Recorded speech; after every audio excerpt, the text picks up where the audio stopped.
belum fit, Jorge Martin baru akan kembali balapan di MotoGP Italia. Pasca kecelakaan mengerikan yang dialami Jorge Martin di sesi latihan bebas ketiga MotoGP Portugal 2021, rider Pramac Ducati tersebut dipastikan masih belum sembuh. Bahkan cedera yang dialami Martin diperkirakan membutuhkan waktu pemulihan melebihi target awal. Awalnya Martin diprediksi akan kembali di mengaspal di MotoGP Prancis 2021 atau pada seri kelima. Jadi, rider asal Spanyol itu hanya akan absen di seri Spanyol yang akan berlangsung pada tanggal 2 Mei tahun 2021 nanti. Martin pun sudah dipastikan bakal digantikan oleh Tito Rabat untuk balapan di MotoGP Spanyol 2021. Namun, kabar buruk nyatanya kembali datang dari kubu Martin dan Pramac Ducati. Sebab ternyata Martin masih membutuhkan waktu lebih untuk memulihkan diri. Setidaknya Martin harus absen di 2 balapan, yang berarti pada seri Prancis nanti, pembalap pole sitter di seri Doha itu dipastikan absen juga. Jadi, Martin baru bisa balapan lagi di seri ke-6 atau pada MotoGP Italia, yang dihelat pada tanggal 30 Mei tahun 2021. Berarti kurang lebih 1 bulan Martin akan beristirahat sejenak dari balapan untuk bisa memulihkan diri. Menurut pemaparan Pramac Ducati, seperti yang dilaporkan Crash, pembalap mereka, Martin, baru akan bisa kembali saat balapan di sirkuit Mugello, Italia. Namun, pihak Pramac tak memberitahu apakah Rabat bakal dipercaya lagi menjadi pengganti Martin di GP Prancis. Martin menjalani operasi karena ada beberapa tulangnya seperti pada scaphoid dan metakarpal pertama pada tangan kanan dan pergelangan kaki kanan. Fraktur lain pada pergelangan tangan kanan dan metakarpal kelima tangan kiri dirawat tanpa perlu pembedahan, sedangkan fraktur pada dataran tinggi tibialis kirinya, lutut, dikurangi dengan artroskopi.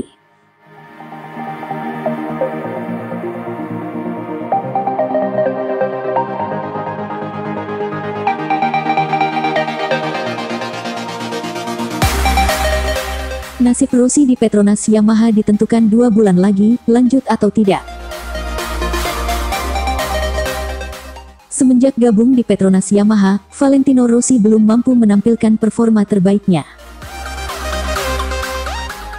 Jangankan meraih kemenangan, bersaing di urutan terdepan saja rasanya mustahil. Lantas, bagaimana kelanjutan kariernya di MotoGP? Dikutip dari Marca, manajer Petronas Yamaha, Wilco Zellenberg melihat ada perbedaan mencolok antara Rossi dengan 3 pembalap Yamaha lainnya. Itulah mengapa untuk sementara waktu pihaknya bakal mencari settingan atau pengaturan yang tepat untuk motornya. Kami harus fokus pada setup, temukan pegangan yang lebih baik dan itulah yang kami coba lakukan. Penting untuk menjaga semangat tinggi dan kami akan terus mendukung Rossi. Ini masalah waktu, kami harus meningkatkan sensasi dengan motornya, karena jika tidak kami tidak bisa melaju kencang, ujar Zellenberg. Namun, seandainya berbagai langkah sudah ditempuh dan performa Rossi belum juga membaik, maka Petronas Yamaha bakal mengambil sikap. Bukan tak mungkin, mereka tak memperpanjang kontrak pembalap 42 tahun tersebut.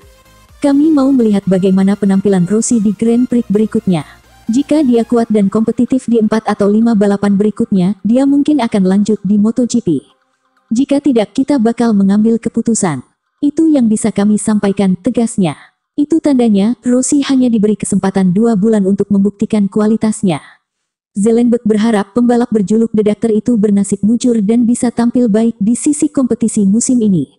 Sejujurnya kami belum membuat keputusan tentang ini. Masih ada 2 bulan lagi sampai tanggal itu dan kita akan tahu seperti apa 2022 kita nanti, kata Zellenberg.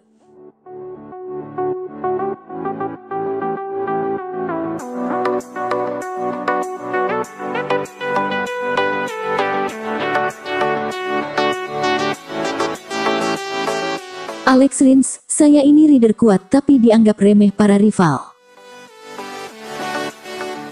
Pembalap Suzuki X-Star Alex Rins memang kecewa berat harus gagal finish akibat kecelakaan saat memperebutkan kemenangan dengan Fabio Quartararo di MotoGP Portimao, Portugal, minggu lalu. Namun, keterpurukan ini justru membuatnya semakin terlecut tampil garang di balapan-balapan selanjutnya. Rins yang start kedua, mampu mempertahankan posisi pada lap pembuka. Pada lap keempat ia pun mengambil alih pimpinan balap dari Johan Zarco. Pada lap ke-9 ia tersalip oleh Fabio Quartararo, namun Rins mampu menempel dan memberi ancaman. Sayang, pada lap 19 Rins justru terjatuh di tikungan 5. Pembalap Spanyol ini pun sangat marah atas kesalahannya sendiri, namun bertekad memetik hal-hal positif dari balapan tersebut. Ia mengaku sangat senang Suzuki kini jauh lebih baik dalam sesi kualifikasi. Ia juga senang bisa start dengan baik, lebih nyaman mengendarai GXR, dan yang paling penting, ritme balapnya cepat dan konsisten. Tak bawa pulang hadiah utama. Kami bekerja dengan sangat baik sejak Jumat. Saya masuk sesi Q2 kemudian start dari barisan terdepan setelah menjalani lap sendirian. Dalam balapan, saya mengalami kemajuan besar dibanding 2020. Sayangnya, kami tak bisa bawa pulang hadiah utama. Kemenangan mungkin bakal sulit tapi kami kehilangan 20 poin berharga, ujar Rins. Meski hasil ini sulit diterima, pembalap berusia 25 tahun ini tetap percaya diri menjelang MotoGP Jerez, Spanyol pada 30 April 2 Mei mendatang. Ia pun menyatakan bahwa para rivalnya kali ini harus waspada terhadapnya. Rins pun mengaku heran dirinya kerap tak dianggap serius oleh para rivalnya, sementara ia terbukti berkali-kali mengancam persaingan papan atas. Saya ada di MotoGP sejak 2017. Saya sudah kompetitif sejak 2018 namun para rival tak memperhitungkan saya. Entah kenapa, padahal kami melakukan pekerjaan yang sama. Saya selalu kuat sejak Jumat mengendalikan semua dengan baik meski jatuh. Kami start dengan cara yang sama pula. Kita lihat nanti apakah mereka akan memperhitungkan saya lebih serius, ungkapnya. Siapakah lawan terberat bagi Alex Rins? Rins, yang musim lalu menduduki peringkat ketiga pada klasemen pembalap di belakang Joan Mir dan Franco Morbidelli, juga tak sungkan-sungkan mengakui bahwa targetnya tahun ini adalah gelar dunia. Namun, ia juga tak memungkiri ada banyak rival tangguh yang harus ia kalahkan demi meraih target tersebut. Menurut Rins, rival terberat saat ini adalah Quartararo, yang tengah memimpin klasemen dengan 61 poin. Ia juga mengaku bakal waspada terhadap Maverick Viñales dan para pembalap Ducati. Uniknya, ia mengaku ragu-ragu memasukkan Marc Marquez dalam daftar ancaman. Rival terberat adalah Fabio, yang kini tengah memimpin klasemen. Franco dan Maverick juga, meski mereka menjalani balapan yang berat. Para rider Ducati juga kuat, ada Joan juga. Saya tak tahu soal Mark, ia mengalami kesulitan lebih besar dari yang saya duga. Kita lihat saja nanti, pungkas Rins.